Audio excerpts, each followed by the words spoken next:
Hello, friends, on Dialect Coaches Worldwide for Actors. This is Dialect Coach Chris Lang coming at you on a Saturday afternoon. Hope everybody is having a great start to their weekend, getting some good R&R, some, if you've got a pet, you're scratching that dog's ears or, snuggling with the cat or those sorts of things. Today, now is the time that I'm going to talk to you guys some more about awareness.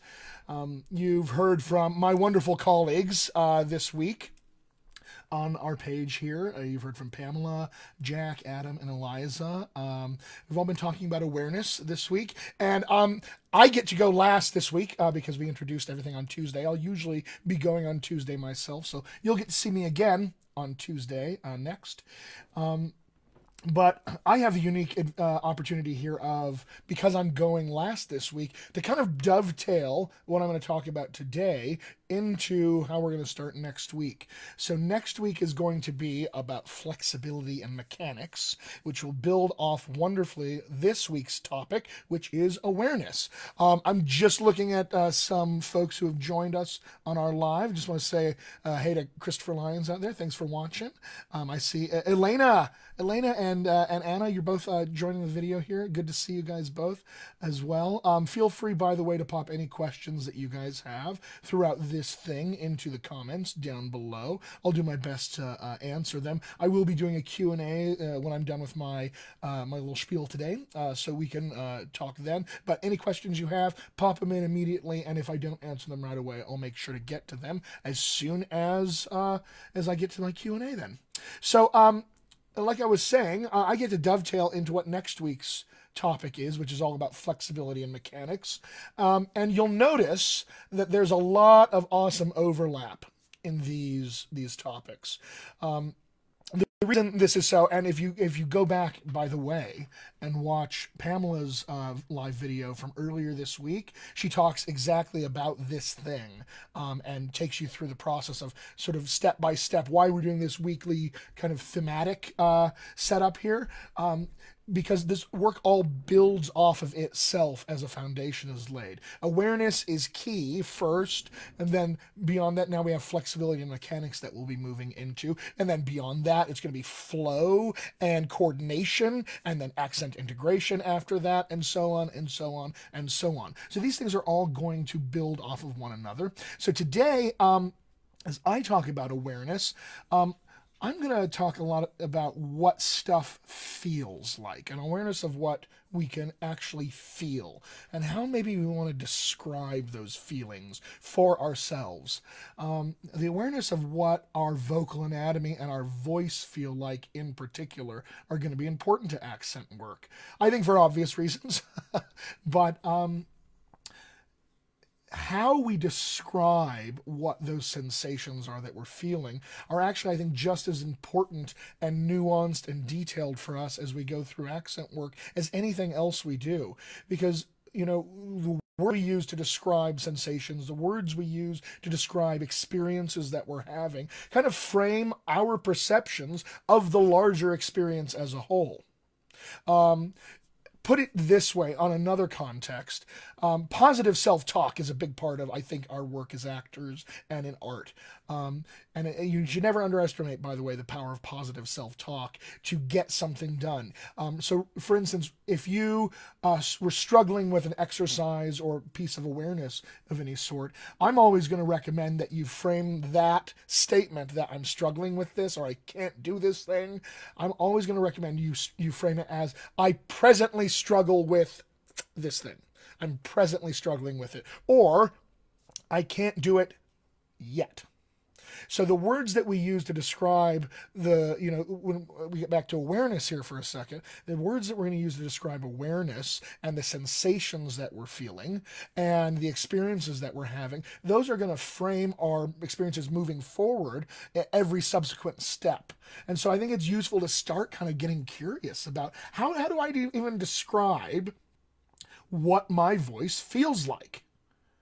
How can I even describe what my vocal anatomy feels like?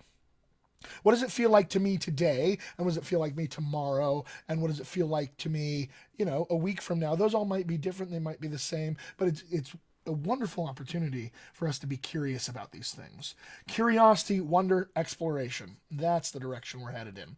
So let me get back to this word feel. Feel is important. Very important that we can focus on what stuff feels like.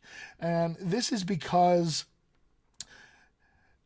you don't have the ability necessarily to rely on what your voice sounds like to you in the way that you probably have just been going through life happily, wonderfully, being able to sort of listen to yourself and to expect that you can rely on the things that you are hearing from your voice. All right. I'll get into why this is the case, but we have to talk about where the voice actually comes from for any of this to make sense. So let's talk vocal cords for a second. Vocal folds, vocal cords. These are both ways that these pieces of your anatomy are described. Some people are particular about using cords versus folds or folds versus cords. I don't think it matters all that much. We know what we're talking about in any case. So what are the vocal folds, the vocal cords? I have a picture that I have drawn to give you kind of just a way to imagine this in your own body. Now, before I show this to you, it is important for me that everybody out there who's watching this video live and will watch it to come, you do not need to be intimidated by my artistic prowess. Everyone can draw just as well as I can, so no need to be intimidated. So here's what your vocal folds kind of look like. If I were to cut your head off and look down your throat, look down there and see the vocal folds, you'd see something a little bit like this. Okay, now this is, like I said, don't be intimidated by my artistic prowess here. So this is kind of what you'd see. All right, let me point out some pieces here. This first thing, this is a piece of cartilage. That's actually, I've drawn it as a block, but it's really not a block. It's more like shaped more like a butterfly in any case. This is the thyroid cartilage here. And you've got some arms that come up here on both sides, and some knobs at the top of them. They essentially work like this a little bit. All right, and they're mostly triangular. They're not really curved like I drew them. Again, my drawing, there's a lot of artistic license I took here. But the thing I really want to point out is these guys in here. All right, so along these arms, kind of here and here, you're going to have these mucous membranes. These kind of, they look a little bit like rubber bands, if anything. Those are your vocal folds. Right, and the vocal folds work like this. These arms can stretch them tighter and looser, and they can bring them further apart and closer together. And as they come together and we blow air through them, they begin to buzz and vibrate together, and that is what we call sound. Phonation, you may hear this word. Sound, phonation, vibration, these are all ways to describe what's happening as the vocal folds come together.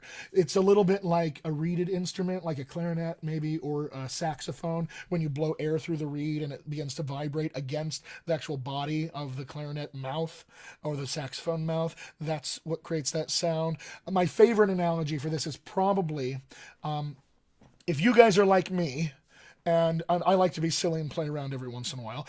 Anytime there's a balloon that I can blow up, I'll blow that balloon up. Then I always take the mouth of that balloon and I stretch it tight and it goes ee, ee, ee, ee, ee, ee, ee, ee. Okay. I have a nephew who's 5, so I have a lot of fun with that. But that's what your vocal folds essentially are doing. When you pull the mouth of that balloon tight, where the air is escaping there, the sort of sides of the mouth of the balloon are banging against each other, vibrating, and creating that sound. Your vocal folds work like that. Now, I want to go back to this musical instrument idea, not a clarinet or a saxophone, but let's imagine that your vocal folds are like a stringed instrument. A cello. So imagine that I have a cello. Cello, there's my cello. And I've got a bow, and I can play the cello. But I'm going to be a magician for a second, and I'm just going to rip those strings off of the cello. Now, they're still magically stretched tight, so I don't have to worry about them not being stretched tight. And I'm going to run that bow over the strings of the cello. How much sound, I suppose, is going to be created after I've ripped those strings off of the cello, and I'm rubbing the bow over them now? If you had to guess for yourself, how much sound do we think is going to actually be created there? Some is probably the answer. A little bit, not a ton, right? What if we put those strings back on the body of the cello, though? And now we rub the bow over those strings. How much sound is there now? Quite a bit, I think, in fact. And why is this? Why does this happen? What makes this possible? It's the body of the cello. The sound waves that are generated off of the strings of that cello now get to go inside the body of the cello, and they get to bounce around, and they get to resonate and amplify themselves in there. And then we hear a much bigger, broader, more detailed kind of sound because they're bouncing around this body. That's how your vocal folds work inside your body. If I took your vocal folds out of your body and blew air through them, you get a tiny little bit of noise, right? But I put them in your body and I blow air through them and they come together and adapt, and then they start phonating, and we get, actual, big, kind of beefy, resonant sound. Because the sound waves that your vocal folds have generated now are traveling throughout your body. They're going into here and into here and here and here and all over the place. And they're bouncing off of the bones in your body and the water in your body. Your body is wonderfully set up like a giant speaker to let these sounds out, to let these kinds of different vibrations and sound waves out. If your body's a big speaker, you've got a woofer and a tweeter. Woofer and a tweeter. If you think back to car speakers or stereo speakers or speakers at big concerts that hopefully we get to go back to soon, you'll know what I mean. We've got a woofer, kind of the bass, and a tweeter for the higher, more treble kind of sounds. And so think of this as smaller. The sound waves bounce around a smaller cavity up here, which is why the sounds are higher, more treble-like. This is bigger, so the distance the sound waves get to bounce around is also bigger, so these will feel lower. So kind of, that's why this is the bass and this is the treble up here, the woofer and the tweeter. Okay, so why have I said all of this? Because it's important for you to understand how sound is actually made. When we get into the mechanics of speech here in a week, you're going to discover that we're doing a lot of shaping and obstructing and, a rearrangement of these sound waves and the flow of air that carries them. So it's really important to understand this flow of air and these sound waves and how they kind of come together, how they're made. It's actually really important, in fact, to be able to feel the difference between when your vocal folds are creating sound waves and when they are not. That actually becomes really important in accent work. Let me ask you guys a question here. Just kind of, it's always curious to me if any of you have had this experience. So I remember, years ago when I was just getting into work as an actor and learning about accent coaching way back, having this experience for myself, and it was really curious. So I'm always wondering if you guys out there have had this experience too. My guess is it's kind of a universal experience, but you'll let me know in the comments. Have you ever recorded your voice? A voicemail, memo, something like that, or let's say for an audition for voiceover or for an audiobook, or maybe even a self-tape. But have you ever recorded your voice and then listened back to it, and you've had this experience where you go, what? That's my voice? No, I don't sound like that, guys. Do I sound like that? I don't sound like that. And everyone goes, oh, no, that's exactly how your voice sounds. Wait, I don't sound like that. Okay. Why do we have this experience? It's interesting. We have this experience, and it's kind of shocking when it happens too, because the voice that you recognize from yourself, kind of your self-identified voice, you don't recognize in the recording all of a sudden. Those things are different. But everybody else still recognizes the voice from the recording as your voice. So what the heck have you been listening to this whole time that you don't recognize that voice in the recording that everybody else does? You've been listening to the sound waves bouncing around the inside of your head, where your ears are. That's the voice you primarily hear. Right? We hear your voice after it has left your body and literally traveled through time and space in sound waves, bounced off of the surfaces here, the ceiling, the floor, the desk, it's maybe gone into a microphone. It's maybe traveled through the internet, exited some speakers, traveled through time and space again, hit somebody else's body. That's the voice we hear after it's out in the world from you. You hear primarily the voice that's inside your head. Crazy, right? Now, Because that is the primary voice that you hear, the voice inside your head, and everybody else hears this other voice that's outside of your body, what this means is that you actually can't trust what your voice sounds like to you, because it's different every moment of every day, and every day of every week, and every week of every month, and so on and so forth. It changes constantly. It's going to be different in first thing in the morning if you haven't warmed up. It's going to be different if you're sick, or if you have allergies, or if you're tired, or if you're not tired, or if you just had your coffee, or if you didn't just have your coffee, or any number of things. Any, like, an insurmountable wall of variables can change your own internal perception of what your voice sounds like to you. So if you can't rely necessarily on what your voice sounds like to you, what can you rely on? You can rely on what your voice feels like to you. I'll say this again. You can rely on what your voice feels like to you. This is an always constant, always reliable barometer for you as an actor to know what's going on externally when you can't trust what you're hearing internally. What the sensations are of making voice, of shaping and obstructing that voice and that flow into speech. Those sensations are always going to be reliable. And the reason they're reliable is because you can know them. They're knowable. You can learn about them. You can learn to feel them. You can learn to sense them. You can learn to track them. They're knowable. And because they're knowable, they are recreatable. So you can rely on being able to go back to a particular kinesthetic memory or sensation again and again and again. It's knowable and it's recreatable, and that's really reliable then. Now, does this mean that you can't at all listen to your voice? No. But the things that you hear must also then be paired with the things that you feel. Those two things have to come in a pair, especially when we get into accent land, where we're using a target. We have an actual human being that we are listening to and that we are modeling ourselves off of. And the things that I hear from them that then I want to try to imitate and mimic, I need to be sure that I understand the mechanisms by which I'm actually mimicking the thing. What am I doing physically to create this sound that I think lines up in my ear with what I hear from them? And does my physical stuff match their physical stuff? Again, the physical stuff is primarily concerned here. Like, it really, really is important. So I can say all of this. I can say, you've got to know what your voice feels like. You've got to know what it feels like to move your vocal anatomy. You've got to know these things, right? I can say all this, but until you actually experience it, the proof is, therefore, has to be in the pudding. We've got to try this out and give yourself a chance to go, okay, so what does my voice feel like?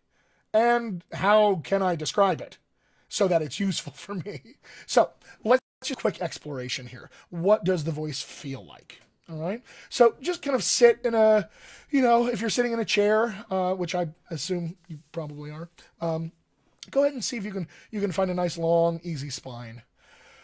See if you can let your jaw kind of chill. Oh, cool. Yeah. See if there's any excess tension in your life that you kind of want to just sigh out nice and easily. Nice, easy breath. Oh, that feels nice. Yeah, I enjoyed that. Great. So just take a second and be aware of where your body is in space, its position. Where do you feel your rear end contacting your seat? Where do you feel your feet on the floor? What are your hands up to? How do you feel them resting on something? Just kind of get into what your body feels like in the moment. And I want to ask you to try something cool for a second. I want you to try to breathe through your mouth. Yeah, just take a couple easy breaths.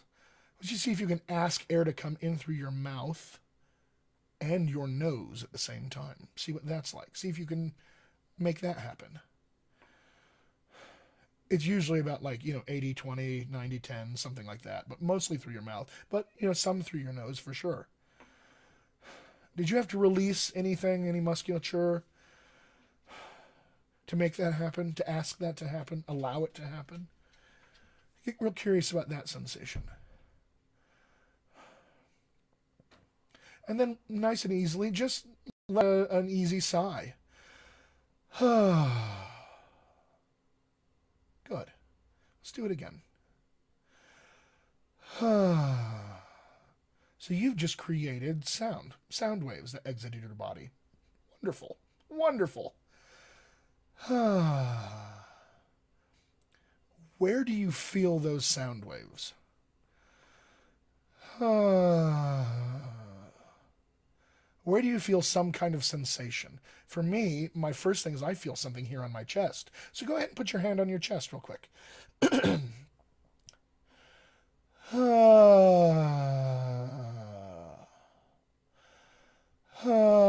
Yeah, I definitely feel something under my hand here. How would you describe that sensation? Go ahead and write some options in the comments here as you're watching. Don't worry necessarily about having the right answer for any of this. There's no right or wrong here. This is all wonder, curiosity, exploration. What's capturing your interest in terms of sensation? How would you describe what you felt with your hand? Okay. For me, I feel little tinglies. Little tinglies on my hand. Maybe buzzing is one way to describe it. Vibration. All right. For me, okay, now what do I do with that? Okay, can I feel that anywhere else in my body? Let's try. I'm just going to sigh nice and easily and place my hands on my body in places and see what I can feel. So do this with me. All right? So just start here. And I'm just going to move my hand a little bit. Ooh, new sensations. Ooh, I can feel there.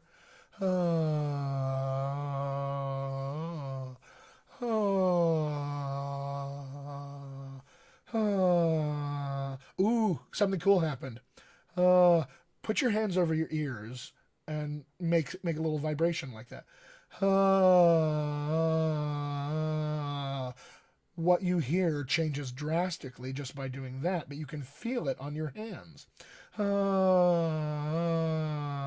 Ooh, cool stuff here.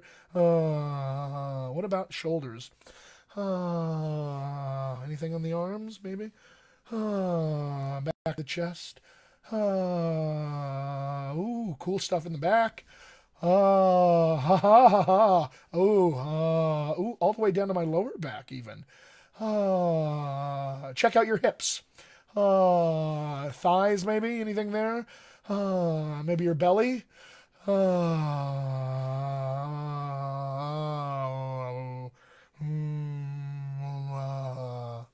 Okay, take a second and just sit here in silence. Do you feel any residual sensations left over after you're done vocalizing? I think I do. I will describe them again. I feel like little tinglies, little residual vibration-y things, little pinpricky kind of feelings. That's what I tend to feel. You may describe them differently for yourself. Get real curious about how to get specific in that description. Yeah. What is it that you're actually feeling there? Yeah, pop those in the comments for me if you could. So, like, that's just what the voice feels like. Now, let's do this with just air. Just breathe. Through nose and mouth at the same time if you can. What do you feel here? What do we feel? How would you describe the sensation of air touching your mouth? Where does it touch your mouth? Where does it touch your nose? How would you describe the sensation of that? Oh. Is temperature difference maybe? That's an okay way to do it. Temperature difference, I would say. For me, that's what I feel. I also feel motion, movement. You know, like when you're outside and the wind passes over your face, you feel this movement. I think I feel that. Temperature and that. What's the one thing I don't feel? Vibration. Those tinglies, I don't feel that. Later on, when we get into more speech-related things, those tinglies, those vibrations, we're going to describe that as voice. or things being voiced. Just this air here, we'll call that unvoiced, probably. Cool. This seems really basic and simple, doesn't it?